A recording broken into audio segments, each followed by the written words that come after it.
के बिछोए के दुख को न सहन करते हुए मन को पहचान करके उस नींद के सुख का त्याग कर दिया। अभी इतना समय नींद नहीं लेनी, तो ऐसा करते करते नींद को रोकने की आदत पड़ जाएगी, अन्यथा साधन या मोक्ष का रास्ता रुक जाएगा।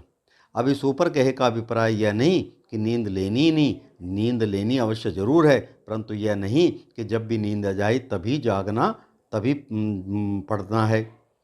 मनुष्य जीवन है, इसमें बुद्धि को जगाकर अपना भला पहचानना और उस भले को पहचान कर उसकी साधना करनी है। इसमें जो तंगी है थोड़ी वह भी सहन करनी है, और इस प्रकृति के बंधन से छूटना है और अपना रोग काटना है। तो इतना यदि उसके मन में है तो इन्हीं शब्दों को बोल बोल कर अपने मन को वहाँ जगाता रहे और एकांत में समय व्यतीत करने के लिए अपने आप को आदी बनाता जाए। जितना जितना वह ऐसा अभ्यास करता जाएगा, उतनी उतनी उसको संसार के उलझन से फुर्सत मिलती जाएगी। परंतु इसका अभिप्राय यह नहीं कि संसार में उसको कुछ करने की इच्छा नहीं रहेगी। जितना कर्तव्य है, जो जो जरूरत का है, केवल उतनी ही इच्छा रहेगी। और यह नहीं कि अपने वह बंधन के स्वार्थ को बचपन से लगे हैं उन्हीं को पूरा करने में लगा रहे। जैसे बच्चा है, अकेले में ज़्यादा उसका मन नहीं लगता, रोने लग जाएगा, वह चाहेगा दूसरा आ जाए, उसको व्यर्थ के शब्द बोलकर कैसी भी चेष्टाएं करके उसका मन बहलाता रहे। ठीक है, उसको दूसरे की दास्ता, गुलामी, इसी प्रकार जैसे बच्चे को कोई खिलौना दे दो, वह अपने हाथ में लेकर छन छनाता हुआ उसी के सहारे रहेगा। यही बाहर का बंधन है जो बच्चे को जन्म से ही प्राणी और पदार्थों के सहारे रखता है और मरते समय तक मनुष्य इन्हीं से बंधा रहता है। इसी बाहर के बंधन के कारण ही मन बाहर ऐसे तना हुआ है जैसे आपने अपनी बैटरी का बटन दबा दिया और उसका प्रकाश बाहर फैल रहा है, तो वह कितनी देर तक रहेगा? आखिर उसकी एक शक्ति है, अंत में तो सारी समाप्त होनी है। इसी तरह बाहर भटका हुआ मन जब अपने अंदर नहीं, तो उसकी शांति व सुख बाहर ही बिखर रहा है। इसका भी एक समय है। उसी के अनुसार शरीर धीरे धीरे बढ़ता गया, ज्ञान भी बदलता गया, और बदलते बदलते एक दिन ऐसा हो गया कि बाहर की उन वस्तुओं के भी नाकाबिल हो गया। तब उसके बाद फिर क्या हुआ कि वे मिलने नहीं हैं, और उनसे आगे आगे दुख भी बढ़ेगा, जिसमें समय व्यतीत करना भी कठिन होगा।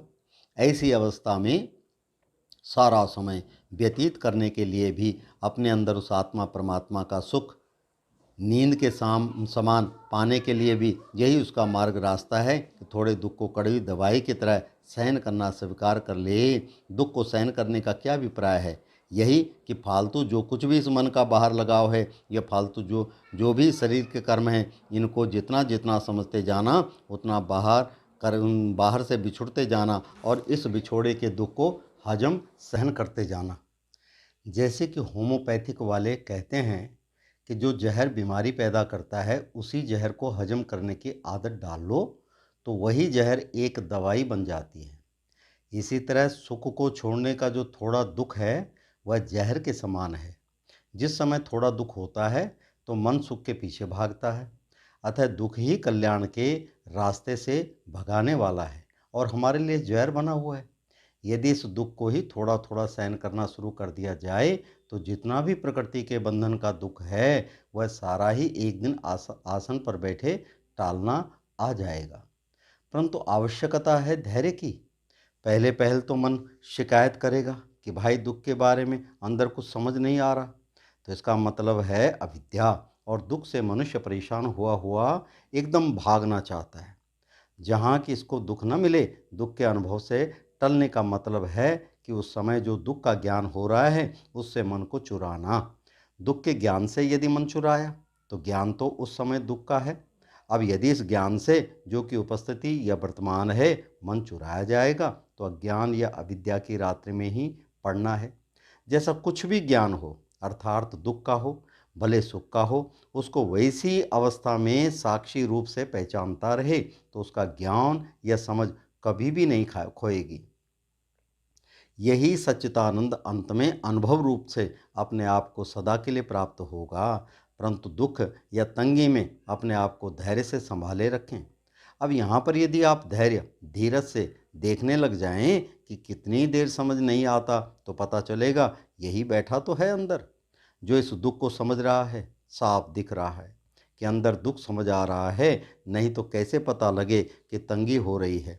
दुख हो रहा है, परंतु केवल वही है व्याकुलता जो बाहर आदत की वस्तुओं को जानने के अभिप्राय से मन के सामने दुख खड़ा कर रहा है। तो इस बेसबरेपन के दुख को ऐसे झेल लेना जैसे खुजली के दुख को कोई बिना खुजली किए देखते देखते सहन कर लेता है। इसी तरह प्रत्येक बंधन है जैसे राग बंधन। जो भी वस्तु मन को प्यारी लगती है, मन उसकी तरफ अधिक खींचता है। मन उसके बीच में ऐसा कारागार में पड़े हुए के समान हो जाता है, उसके चिंतन को भी नहीं छोड़ना चाहता। जैसे वृद्धावस्था है या बीमारी की अवस्था है, कोई मन चाह खाना नहीं खा सकता, परंतु वह खाना मन से नहीं उतरता। उसको मनोराज किया अर्थात मन में बसाए बैठा रहता है। यही राग चित्त है। अर्थात वस्तु नहीं भी बरतनी तो भी चिंतन में बसी बैठी है। उदाहरण के तौर पर खुजली का सुख ही है। ध्यान द्वारा ज्ञान ने बता दिया, इसको पूरा करने में कुछ नहीं रखा, भले कोई घाव आदि ही हो सकता है, और इसे खुजली न करने के दुख को सहन करने से खुजली अपने आप मिट जाती है। इसी प्रकार राग आदि बंधन की वस्तु या विषय न देने पर भी उसका दुख सहन करने से मिट जाता है। यह सारा सत्य ध्यान ही प्रकट कर सकता है। सकल आयु भर इन विषयों का सुख प्राप्ति भी किया नहीं जा सकता, क्योंकि रोग आदि का भय विषयों के सुख को पूरा करने में मनुष्य को स्पष्ट झलकने लगता है। यह सब ज्ञान दूसरे से सुना हुआ कैसे काम करेगा? इसको तो मन में महसूस करने तक जगाना पड़ेगा। यदि महसूस करने तक का ज्ञान जगा दिया और मन अपने अंदर ही विचार करते करते शब्द जगाते जगाते स्वयं ही यह महसूस करने लग जाए कि इस वस्तु का सेवन अच्छा नहीं, ऐसा महसूस करते करते जागता ही रहे और शब्द बोलना भी बंद हो जाए, तो एक ज्ञान में समाधि है। ऐसी अवस्था में यदि सत्य को महसूस करते रहे तो संसार का कुछ पता नहीं कहाँ है। अर्थात संसार से मन बुझ गया, यही अपने आप एक सुख बन जाएगा। इसी सुख के बीच में इस सुख को पहचानने वाला जो साक्षी शुद्ध ज्ञान स्वरूप अपना अपार रूप आत्मा है, वह झलकने लग गया, तो समझो अविद्या टल गई, विद्या आ गई। ऐसी अवस्था में मन महसूस करेगा कि राग का चिंतन भूल गया, उसकी लपक भी नहीं रही, अंदर ही अंदर जागता हुआ बड़े सुख में हूँ। इस सुख से मन बिछुड़ना नहीं चाहेगा, परंतु ऐसा तभी होगा जब मन सदा मुक्त रहे। तो प्रश्न उठता है, बांधने वाला कौन है? एक तो राग था, और कौन बांधता है? इसी का भाई द्वेष है। द्वेष क्या है? जैसे कभी किसी ने आपका सुख बिगाड़ा था। जिसने सुख बिगाड़ा था वह आपकी दृष्टि में बस गया, यही दृष्टि का बंधन है। दृष्टि बनते ही उसका खोटा बर्ताव आपके मन में रड़कने लगा, उसका बुरा करने के लिए मन निश्चय करने लगा। उसी की दृष्टि रखकर उसका बुरा करने के लिए मन जो चिंतन में लगा हुआ है, इसी का नाम द्वेष चित्त है। अब राग चित्त की तरह द्वेष चित्त के लिए भी यदि आपने अपने मन को समझा लिया कि मन जिधर ले जा रहा है, उस द्वेष से किसी का बदला लेकर या बुरा करके अंत में भला नहीं है, तथा जैसे खुजली के सुख को छोड़ने के लिए वह तंगी सहन करते हुए राग बंधन को पहचानते हुए बैठा रहा, जब तक कि खुजली करने का भाव बिल्कुल समाप्त नहीं हो गया। इसी तरह द्वेष बंधन की जो लपक या प्रेरणा है, उसको भी तंगी के साथ देखते देखते शांत करने का यत्न आदि यदि आपने कर लिया, तो ऐसी अवस्था में मन महसूस करेगा कि जैसे जैसे द्वेष की लपक या प्रेरणा धीमी पड़ने लगी, तो आत्मा का सुख भी प्रकट होने लगा।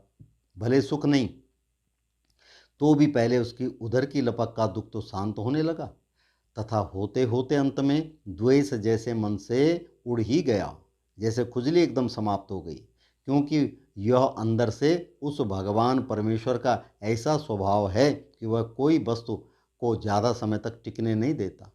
जैसा कि पहले कहा है कि उसकी तरंगें तो इतनी तेज से बहती हैं, उसकी जानने की इतनी गति है कि उतनी तेजी से प्रकृति बदलती है। यदि द्वेष की प्रकृति अभी बैठी है तो कितनी देर तक यह टिकेगी? उस समय उसको हर क्षण जानते जानते समाप्त कर ही देना है, भले 5, 7, 10 मिनट आपके लिए लग ही जाएं।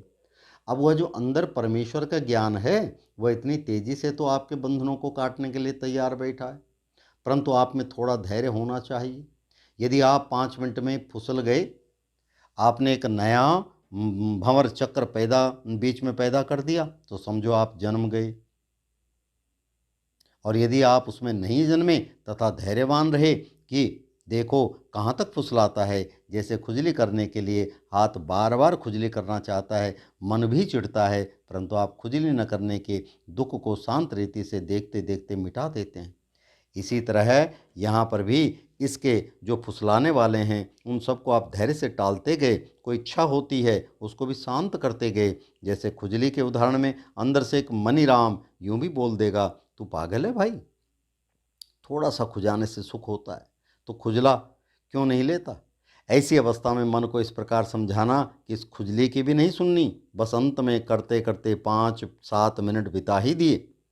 ऐसे ही हर एक बंधन है, जैसे राग, ऐसे ही द्वेष, ऐसे ही मान, ऐसे ही मोह, ऐसे ही नाना प्रकार की इंद्रियों की लपकें, और ऐसे ही अविद्या। अविद्या कब है? जब किसी चीज़ को भी जानने की इच्छा होती है, अर्थात किसी वस्तु को भी समझने के लिए एक लपक या खिंचाव होता है, और उस वस्तु को जाने बिना अपने आप में ज्ञान की कमी मालूम होती है, तो यही अविद्या का स्वरूप है। जैसे खाली मन बैठा है तो खाली बैठे बैठे उसको अच्छा मन नहीं लगा तो कहे तो अरे देखो तो सही वहाँ क्या है। अब यदि आप वहीं पर मन को प्रसन्न कर दो कि क्या लेगा जान करके, क्या है, कुछ ही हो, परंतु अविद्या कहती है नहीं, जानने से मेरे को ऐसा मालूम होता है कि मैं बना हुआ हूँ, मैं बसा हुआ हूँ, मैं जी रहा हूँ। यहाँ विद्या वाला अहंकार जो रो रहा है कि कुछ जाने बिना मैं नहीं आती, जैसे कोई किसी ने आपको आदर दिया है तो उसमें आपको एक बड़े आनंद की खुशी की मैं मिल गई, परंतु फिर यदि वह आदर न करे तो आपकी पहले वाली मैं वहाँ रोएगी कि मैं वहाँ गया, उसने चाय भी नहीं पूछी, क्योंकि एक बार उसने आदर कर दिया, अब वही आदर फिर चाहिए। जैसे बच्चे ने आपको मान दे दिया छोटे में अर्थात बचपन में, अब बताओ बड़ी अवस्था में वह कैसे देगा। अब वही वस्तुएं यदि आप संसार की चाहेंगे तो किसी को भी सारी मिलनी है नहीं, यदि आप स्वयं नहीं छोड़ेंगे तो समय पर विधाता ले लेगा। ऐसी अवस्था में भी तो किसी प्रकार से रो रो कर समय बिताना ही पड़ेगा। इसलिए अपने ढंग से नियम बना करके धर्म स्वरूप से उस बड़े भले को और बड़े फल को मन में या अपनी दृष्टि में रखकर उस प्रभु के ऊपर पूर्ण श्रद्धा रखना, जो अपने आप में सनातन आनंद रूप है, सुख का धाम है। एक बार बाहर से यदि मुक्ति मिल गई तो उसका आनंद सदा ही बना रहेगा। उस आनंद को पाना है, इसलिए उसके मार्ग में जो तंगी है उसको ऐसे ही खुजली के दुख की तरह सहन करते करते सारे को समाप्त कर देना। वह भगवान अपने आप में इतनी तेजी से इस प्रकृति की धारा को चलाता है, अर्थात प्रकृति को क्षण क्षण तरंग युक्त बनाता रहता है, उसी की तरंगों में सारा विश्व भासता है। प्रभु का स्वभाव है ज्ञान रूप से सदा चमकना, उसी का जो ज्ञान है उसी दृष्टि से प्रकृति क्षण क्षण तरंग युक्त होती रहती है। प्रभु झांकता रहता है और प्रकृति उसी से बदलती रहती है। प्रभु का झांकना नित्य है, कभी भी समाप्त नहीं होता। इससे प्रकृति भी सदा ही अपनी क्रीड़ा करती रहती है, उसी से दुख सुख तो रचती रहती है, स्थिर इसमें कुछ भी नहीं, केवल प्रभु का ही ज्ञान स्थिर है। प्रकृति का स्वभाव है क्षण क्षण बदलते रहना। यदि वह कभी सुख रूप दिखती है तो बदलते बदलते दुख रूप भी हो जाती है, और दुख रूप से सुख रूप में बदल जाती है। जो दोनों में सम रूप से टिका रह सके वह प्रकृति के बंधन से मुक्त हो जाएगा, और उसकी दृष्टि केवल उसी प्रकृति को तरंगयुक्त बनाने वाले प्रभु या परमेश्वर पर ही रहेगी। वह यदि असंग तथा एक रस है तो उसका भक्त भी ऐसा ही हो जाएगा। जैसे हमारे किसी किसी तीर्थ स्थान पर कोई कोई मंदिर है, यही इसी का उन्होंने चिन्ह रखा हुआ है। भगवान की मूर्ति के सामने कभी पर्दा ला देंगे, कभी हटा देंगे। इसका भाव यही है कि भगवान ने जो अंदर वह सर्वव्यापक केवल झांकता ही है, जिस समय उसकी तरंग ऊपर उठती है वह झांकता है, और झांक करके एक बार आंख बंद जैसे करता है तो वही इसमें तरंगमय गड्ढा है। ज्ञान रूप भगवान हर क्षण नया नया सा प्रतीत होता है। भगवान के प्रत्येक ज्ञान के नव नव क्षण में प्रकृति भी अपनी लीला करती है। भगवान का क्षण तो ज्ञान का है, जो कि तरंग का उभरा हुआ भाग है, और प्रकृति का क्षण तरंग का गड्ढे जैसा है। भगवान का झांकने का क्षण प्रकृति को उत्तेजित करता है, प्रकृति जगत रचती है। इसी तरह सारी प्रकृति क्या, वातावरण क्या, सारे जितने देह के अंदर पांचों तत्व हैं, पृथ्वी जल तेज वायु और आकाश, इन पांचों में उस ज्ञान की तरंगे हैं और ज्ञान के साथ साथ प्रकृति की बारीकी तक तरंगे हैं। उसी से देह में खून का दौरा होता है, अन्न का रस सारे शरीर में जाता है, सारे अंग बढ़ते रहते हैं, पत्थर जैसी हड्डी भी बढ़ रही है, उसमें भी वह ज्ञान दे बैठा है। यदि ऐसा न समझे तो ये सब कैसे बढ़े, परंतु इतना है कि